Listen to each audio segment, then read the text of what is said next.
اعوذ باللہ من الشیطان الرجیم بسم اللہ الرحمن الرحیم واللاتی اور وہ دو عورتیں یاتین الفاحشات جو ارتکاب کریں بدکاری کا بے حیائی کا، وہ دو عورتیں جو بے حیائی کریں من نسائکم تمہاری عورتوں میں سے، یعنی عورت کے ساتھ بے حیائی کا کام کرے، فاستشہدوا پس تم گواہ بناؤ علیہن ہنہ کی ضمیر عورت کی طرف ان عورتوں پر اربعاتن چار منکم تم میں سے چار گواہ ہونے چاہیے، فاستشہدوا تو گواہی لاؤ علیہن ان عورتوں پر اربعاتن منکم چار گواہیاں ہوں تم میں سے، فَإِن شَاہِدُوا پھر اگر وہ گواہی دے دیں، وَاللَّاتِي يَأْتِينَ الْفَاحِشَاتَ اور وہ دو عورتیں جو آپس میں بے حیائی کا کام کریں، جیسے ہم پڑھے نا مردوں کے بارے میں ہم نے پڑھا نا، آگے پڑھیں گے بھی کہ دو مرد بھی آپس میں بے حیائی کا کام کریں، جیسے قوم لوط والے اعمال، اسی طرح دو عورتیں آپس میں بے حیائی کا کام کریں تمہاری عورتوں میں سے، تو ان پر چار گواہ لانے ضروری ہیں۔ اگر کسی نے عورتوں کو آپس میں برے کام کرتے دیکھا، اس پر چار گواہیاں لانے ضروری ہیں۔ کسی نے ایک گواہی ہے، ایک گواہی، اس کی گواہی کو قبول نہیں کیا جائے گا، چار گواہیاں ہونی چاہیے، چار گواہیاں لاؤ، فاستشہدوا علیہن ان پر گواہی ہو جائے، علیہن ان پر اربعات منکم تم میں سے چار کی گواہی ہو، فَإِن شَاہِدُوا پھر وہ چار لوگ گواہی دے دیں، گواہی کے لیے مرد کی گواہی ہوگی، عورت کی گواہی کو قبول نہیں کیا جائے گا، عورت کی گواہی کو قبول نہیں کیا جائے گا، مرد کی گواہی ہونی چاہیے، فَإِن شَاہِدُوا پھر اگر وہ گواہی دے دیں چار مرد، فَأَمْسِكُوهُنَّ تو ان عورتوں کو روکو، فِي الْبِيُوتِ اپنے گھروں میں۔ ان کے اوپر گواہیاں آ گئی کہ اب چار آدمیوں نے ان کے بارے میں گواہی دے دی کہ ان دو عورتوں نے آپس میں بدکاری کی ہے، بے حیائی کی ہے، تو ان عورتوں کی سزا بتائی جا رہی ہے کہ ان عورتوں کو روکو اپنے گھروں میں، حتیٰ یہاں تک کہ یتوفہن الموت یہاں تک کہ اٹھا لے ان کو موت آ جائے۔ یہ پہلے زمانے کی بات ہو رہی ہے، اس وقت کی بات ہو رہی ہے کہ اس وقت عورتوں کو اپنے گھروں میں قید کر کے رکھو، جیسے قید کر کے رکھتے ہیں نا، اگر ان کے اوپر چار گواہیاں ثابت ہو جائیں، ان عورتوں کو کمرے میں بند کر دو، ان کو قید کر کے رکھو، او یجعل اللہ یا بنا دے اللہ لہن ان کے لیے سبیلا کوئی اور رستہ۔ دو صورتیں بتائی گئی ہیں، اگر گواہیاں ثابت ہو جائیں، چار لوگ گواہیاں دے دیں، تو اس صورت میں ان کی سزا بتائی جا رہی ہے کہ ان عورتوں کو اپنے گھر میں قید کر دو، ان کو گھر سے باہر نہیں نکلنے دینا، وہ بے حیائی کے کام کرتی ہیں، بدکاری کرتی ہیں، ان کو گھر کے اندر بند کر دو، ایک صورت یہ بتائی گئی۔ دوسری بتائی گئی او یجعل اللہ یا بنا دے اللہ لہن سبیلا ان کے لیے کوئی راہ، تو ان کے لیے کوئی راہ بنا دے، یعنی کوئی اللہ اور رستہ جو ہے وہ نکال دے، اور وہ رستہ اللہ تعالیٰ نے نکال دیا۔ یہ آیت منسوخ ہے، یہ آیت منسوخ ہے کیونکہ اس کے بارے میں پھر آگے یہ سارا واقعہ ہے کہ مرد زنا کریں، عورتیں زنا کریں، بدکاری کریں، تو ان کی سزا سورۃ نور کے اندر اللہ نے بتا دی گئی کہ مرد اور عورت زنا کریں، شادی شدہ ہوں، ان کی سزا اللہ نے رجم بتا دی کہ ان کو مار مار کے ان کو کس کے باندھ دیا جائے۔ جس مرد اور عورت نے زنا کیا ہے ان کو باندھ دیا جائے رسیوں کے ساتھ، اور پھر ان کو پتھر مار مار کے ہلاک کر دیا جائے۔ اگر کنواری عورت اور کنوارا مرد زنا کریں، ان کی سزا کیا ہے کہ ان کو 100 کوڑے لگائے جائیں گے، اور ان کو 1 سال کی جلاوطنی، یہ ان کی سزا ہے۔ تو اللہ تعالیٰ نے ان کی سزا دیکھیں، یہاں پہ اللہ نے بتایا کہ اللہ ان کے لیے کوئی ان کو گھر میں قید کر کے رکھو، اللہ ان کو اٹھا لے، یعنی ان کو موت آ جائے، یا اللہ ان کے لیے کوئی رستہ نکال لے، تو رستہ اللہ نے نکال دیا، جو ابھی آپ کو میں نے سزا بتائی کہ یہ آیت منسوخ ہے۔ اس سے پہلے یہ سزا تھی، پچھلے زمانے میں یہ سزا ہوتی تھی کہ عورتوں کو گھر میں قید کر کے رکھنے کا حکم تھا۔ اب اللہ تعالیٰ نے یہ آیت منسوخ فرما کے ایک نیا حکم جو تھا سورۃ نور کے اندر نازل فرما دیا، اور وہ یہ ہے کہ کنوارے مرد اور عورت جو ہے زنا کریں تو ان کو 100 کوڑے لگائے جائیں گے، اور اگر شادی شدہ مرد اور عورت زنا کریں تو ان کو رجم کر دیا جائے گا۔ پھر آگے جیسے اللہ تعالیٰ نے عورتوں کے بارے میں بیان کیا، ایسے ہی اللہ تعالیٰ نے دو مردوں کے بارے میں بتایا، واللذانی۔ اور دیکھیں ہمیں لگتا ہے نا عورت کے ساتھ کیسے کرے گی،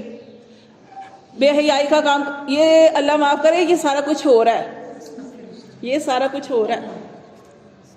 یہ سارا کچھ نہ ہو رہا ہے۔ مرد کے ساتھ بے حیائی کرتے ہیں، عورت کے ساتھ جیسے آپ وہ کہتے ہیں کہ ہم جو مرضی کریں، تو یہ یہاں پہ اللہ تعالیٰ نے واللذانی، اور وہ دو مرد، یاتیانہا، جو ارتکاب کریں منکم، تم میں سے، کس کا؟ وہی بے حیائی کا، بدکاری کا۔ اگر دو مرد بھی آپس میں ایسا کام کر رہے ہیں جیسے قوم لوط والا عمل، فَآذُوهُمَا، تو ان کی سزا یہ بتائی گئی ہے کہ ان کو اذیت دو، ان کو بند نہیں کر سکتے، ان کو اذیت دو۔ یہ بھی آیت منسوخ ہے، نیا حکم میں نے آپ کو بتا دیا، سورۃ نور کے اندر آئے گا۔ تو اللہ تعالیٰ فرماتے ہیں دو مرد آپس میں بدکاری کریں تو ان کو اذیت دو۔ اذیت کیسے دیں گے؟ ان کو ڈانٹ کر، ڈپٹ کر، ان کو شرم دلا کر، ان کو اس طریقے سے سمجھائیں گے، ٹھیک ہے؟ اللہ فرماتے ہیں ان کو اذیت دو، ان کو تکلیف دو۔ فَإِن تَابَا، پھر اگر وہ توبہ کر لیں، عورت کو تو بند کر دیا جائے گا، مرد کو باتیں کر کر کے اس کو تکلیف دی جائے گی۔ فَإِن تَابَا، پھر اگر وہ دونوں توبہ کر لیں، دونوں مرد جنہوں نے برائی کا کام کیا توبہ کر لیں، وَأَصْلَحَا، اور اپنی اصلاح کر لیں، فَأَعْرِضُوا، تو پھر ان کا پیچھا چھوڑ دو، عَنْهُمَا، ان دونوں کا۔ اب یہ نہیں کہ وہ سنور گئے ہیں، انہوں نے اپنی اصلاح کر لیا، آپ پھر بھی ان کو جو ہر وقت جو ہے ان کو تنگ کرتے رہے، نہیں، جب انہوں نے اپنی اصلاح کر لیا، توبہ کر لیا، اپنے آپ کو سوار لیا، تو پھر فَأَعْرِضُوا عَنْهُمَا، تو ان کا پیچھا چھوڑ دو۔ ان اللہ، بے شک اللہ کانا ہے، تواب الرحیم، اللہ تعالیٰ تو بڑا ہی توبہ قبول کرنے والا، رحم کرنے والا ہے۔ انما التوبۃ، بے شک توبہ، علی اللہ، اللہ پر، اللہ کے ذمے ان لوگوں کی توبہ ہے، للذین یعملون السوء، کہ وہ جو عمل کرتے ہیں برے عمل کرتے ہیں، بجہالت، لیکن وہ نادانی سے کرتے ہیں، جان بوجھ کر وہ برے عمل نہیں کرتے۔ اللہ فرماتے ہیں کہ اللہ پر ایسے لوگوں کی توبہ ہے، اللہ کے ذمے ایسے لوگوں کی توبہ ہے جو عمل کرتے ہیں برے، بجہالت، نادانی سے، ثم، پھر ان کو احساس ہوتا ہے کہ ہم نے غلط کیا، ثم یتوبون، پھر وہ توبہ کرتے ہیں، من قریب، جلدی سے، قریب کا مطلب جلدی سے توبہ کرتے ہیں، فَأُولَٰئِکَ، پس یہی لوگ ہیں، یتوب علیہم، کہ اللہ ان کی توبہ کو قبول فرماتا ہے، رجوع کرتا ہے اللہ علیہم، ان پر، وَكَانَ اللَّهُ، اور ہے اللہ، علیمًا حکیمہ، خوب جاننے والا اور خوب حکمت والا۔ وَلَيْسَتِ التَّوْبَةُ، اور نہیں ہے توبہ، لِلَّذِينَ، ان لوگوں کے لیے، يَعْمَلُونَ السَّيِّئَاتِ، جو عمل کرتے ہیں برے، حتیٰ یہاں تک کہ اذا حضر، یہ ایسے لوگ ہیں برے عمل بھی کرتے ہیں، احساس بھی نہیں ہوتا، ندامت بھی نہیں ہے۔ پیچھے ہم نے پڑھا کہ برے عمل تو کرتے ہیں لیکن نادانی سے کرتے ہیں، لیکن جیسے ان کو پتا چلا کہ ہماری وجہ سے فلاں کی مسئلہ ہو گیا، فلاں کو تکلیف پہنچی، فوراً وہ اللہ کی طرف رجوع کرتے ہیں، اللہ ان کو معاف کرتا ہے۔ اللہ فرماتے ہیں لیکن یہ دوسرے لوگ وہ ایسے ہیں کہ وَلَيْسَتُ التَّوْبَةُ، اور نہیں ہے توبہ، لِلَّذِينَ، ان لوگوں کے لیے، يَعْمَلُونَ السَّيِّئَاتِ، جو عمل تو کرتے ہیں برے، حتیٰ یہاں تک کہ اذا حضر، جب آ جائے، احدہم الموت، ان میں سے کسی ایک کے پاس موت آ جائے، قالا، تو اس وقت وہ کہتا ہے، انی تبت الآن، کہ بے شک اب میں توبہ کرتا ہوں۔ جب مرنے کے قریب ہے، جب موت سامنے نظر آ رہی ہے، اب کوئی رستہ نظر نہیں آ رہا، اب کہہ رہا میں توبہ کرتا ہوں، اس وقت کی توبہ اللہ قبول نہیں کرتے۔ جیسے واضح مثال ہے فرعون کی، فرعون کو کتنا سمجھایا، موسیٰ علیہ السلام نے دعوت دی، نہیں مانا۔ پھر جب آخری وقت تھا، جب ڈوب رہا تھا، تب اس نے کہا کہ میں ایمان لے آیا۔ اس وقت کا ایمان لانا جو ہے وہ قابل قبول نہیں ہے۔ اللہ فرماتے ہیں کہ جب موت کو اپنی آنکھوں کے سامنے دیکھ لیا، انی تبت الآن، اس وقت اس نے کہا کہ میں توبہ کرتا ہوں، وللذین، اور نہیں ہے ان لوگوں کے لیے، یموتون، ان لوگوں کی توبہ بھی نہیں ہے جو مر جاتے ہیں، وہم کفار، اور وہ کافر ہی مرے، اولئک، یہی لوگ ہیں، اعتدنا، کہ ہم نے تیار کیا، لہم، ان کے لیے، عذابا علیما، اللہ کہہ رہے ہیں ان کے لیے ہم نے دردناک عذاب جو ہے وہ تیار کر رکھا ہے۔ اور دیکھیں کتنا پیارا اللہ تعالیٰ کا حدیث قدسی بھی ہے، شیطان نے کیا کہا تھا؟ شیطان نے کہا کہ اللہ جب اللہ نے اس کو راندہ درگاہ کر دیا تو اس نے کہا کہ اللہ تعالیٰ مجھے تیری عزت اور جلال کی قسم کھا کے شیطان نے کہا تھا کہ اللہ تیرے بندوں کی سیدھی راہ میں بیٹھتا رہوں گا، وہ سیدھے کام کرنے لگیں گے، وہ صدقہ کرنے لگیں گے، وہ اچھے کام کی نیت کریں گے، فوراً اس کے دل میں وسوسہ ڈال دوں گا، وہ اپنے ارادے کو بدل دیں گے، اللہ میں ان کی سیدھی راہوں میں بیٹھتا رہوں گا۔ اللہ تعالیٰ نے فرمایا مجھے میری عزت اور میرے جلال کی قسم، میرے بندے تیرے بہکاوے میں نہیں آئیں گے، ہاں اگر آ بھی جائیں تو مجھ سے معافی مانگیں گے تو میں ان کی توبہ قبول کرتا رہوں گا۔ تو اس لیے جب بھی غلطی ہو جائے تو فوراً اللہ تعالیٰ کی طرف رجوع کرنا چاہیے۔ اگر ہم رجوع نہیں کرتے تو پھر ایک غلطی کے بعد دوسری غلطی، تیسری غلطی، تیسری، چوتھی، پانچویں، پھر انسان ہے کہ وہ غلطیاں کرتا جاتا ہے اور اس کا پورا دل سیاہ ہو جاتا ہے، اور جب پورا دل سیاہ ہو جائے پھر سم بکم عمی اس کی مہر لگ جاتی ہے کہ وہ ایسے ہو جاتے ہیں بہرے، گونگے، اندھے، پھر احساس ہی نہیں ہوتا، پھر وہ کہتے ہیں ہم ہی صحیح ہیں۔ اس لیے جب بھی کوئی بھی غلطی ہو جائے فوراً اللہ تعالیٰ کی طرف رجوع کرنا چاہیے۔ اللہ توبہ کرنے والوں کو پسند کرتا ہے، انہو هو التواب الرحیم، بے شک وہ اللہ توبہ قبول کرنے والا، رحم کرنے والا ہے۔ حدیث میں آتا ہے کہ نبی صلی اللہ علیہ وسلم نے ارشاد فرمایا اللہ تبارک و تعالیٰ ہر وقت منتظر ہیں، ہاتھ پھیلائے ہوئے ہیں، راتوں کو گناہ کرنے والے صبح کے وقت توبہ کر لیں، اور صبح کو گناہ کرنے والے رات کے وقت آ جائیں۔ اللہ کو اونگ بھی نہیں آتی، اللہ کو نیند نہیں آتی، اللہ منتظر ہے میرے بندے میرے پاس آ جائیں،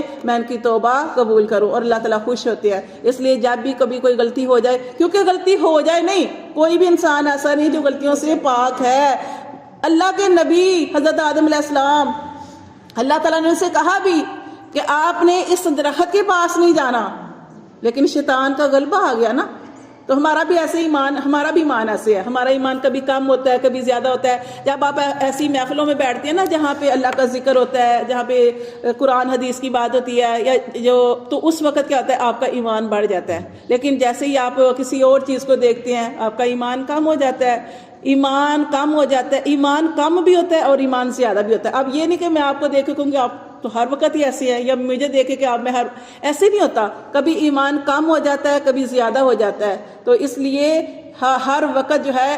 نیکیوں کے ساتھ جڑے رہیں، نیک لوگوں کے ساتھ جڑے رہے، اچھی محفلوں کے ساتھ جڑے رہے۔ اس سے کیا ہوگا؟ اس سے یہ ہوگا کہ انسان کا ایمان جو ہے مضبوط رہے گا، شیطان اس کے قریب آئے گا نہیں، اگر آئے گا بھی تو فوراً انسان جو ہے اپنی اصلاح کرے گا کہ مجھ سے غلطی ہو گئی اور میں نے اپنے رب کی طرف جانا ہے۔ جو اپنی برائیوں پہ اڑتے ہیں، اپنے گناہوں پہ اڑتے ہیں اور اللہ کی طرف رجوع نہیں کرتے، حالانکہ اللہ اتنا غفور الرحیم ہے، اللہ اتنا بخشنے والا ہے، اللہ کے پاس تو جب بھی چلے جاؤ اللہ تعالیٰ یہ تو نہیں کہتے کہ اب تمہاری جسم کے اندر طاقت نہیں رہی، اب تمہارے دانت نہیں رہے، اب تمہاری آنکھیں نہیں رہی، اب تم سے چلا نہیں جاتا، اب بیماریاں تمہیں لگ گئی ہیں، اب میرے پاس آئے۔ اللہ تعالیٰ تو ایسا کچھ بھی نہیں کہتے۔ اللہ تعالیٰ تو خوش ہوتے ہیں کہ میرا بندہ میرے پاس آیا ہے، اور اللہ تعالیٰ تو گناہوں کے پردے بھی رکھنے والے ہیں۔ اور اللہ تعالیٰ کے جو دو فرشتے ہیں نا، جو ہمارے کرامن کاتبین، یہ دو فرشتے دائیں اور بائیں طرف ہیں، اور یقین کرے کہ جب کوئی انسان برائی کرتا ہے، حدیث میں آتا ہے کہ جب انسان کوئی برائی کرتا ہے نا تو اس کا دائیں طرف والا فرشتہ کہتا ہے وہ نیکیاں لکھتا ہے، وہ بائیں طرف والے فرشتے سے کہتا ہے ابھی اس کا گناہ نہ لکھنا، شاید یہ توبہ کر لے، اس کو روکتا رہتا ہے۔ لیکن جب اس کا ٹائم گزر جاتا ہے نا، ایک ٹائم ہوتا ہے نا کہ یہاں تک وہ انتظار کرتا ہے وہ فرشتہ کہ میرا بندہ توبہ کرتا ہے، اگر تو توبہ کر لیتا ہے تو وہ گناہ لکھتا ہی نہیں ہے، لیکن اگر وہ توبہ نہیں کرتا تو اس کا ایک ہی گناہ لکھا جاتا ہے۔ لیکن جیسے انسان کوئی نیکی کرتا ہے نا تو نیکی فوراً فرشتہ لکھ دیتا ہے۔ دیکھیں اتنی بڑی اللہ تعالیٰ ہمارے اوپر غفور و رحیم ہے کہ فرشتوں کو بھی اللہ تعالیٰ نے یہ بتایا ہوا ہے کہ جب میرا بندہ نیکی کرے تو اس کی نیکی کو بڑھا چڑھا کے لکھو، اور ابھی وہ ارادہ کرے کہ میں نے نیکی کرنی ہے، فلاں کے ساتھ میں اچھا سلوک کروں گی یا صدقہ کروں گی یا کچھ بھی اچھائی کا انسان سوچتا ہے تو فرشتہ جو ہے اس سوچنے پر بھی ایک نیکی لکھ دیتے ہیں۔ لیکن اگر انسان برائی کا سوچتا ہے تو برائی نہیں لکھی جاتی۔ تو یہ بھی دیکھیں اللہ تعالیٰ کا کتنا کرم ہے۔ تو اللہ تعالیٰ ہمارے اوپر بڑے شفیق ہیں، اللہ تعالیٰ شفقت فرمانے والے ہیں، توبہ قبول کرنے والے ہیں۔ تو جیسے ہی کوئی غلطی ہو جائے تو فوراً اللہ تعالیٰ کی طرف رجوع کرنا چاہیے۔ اللہ تعالیٰ ہمیں عمل کی توفیق عطا فرمائے، آمین ثم آمین۔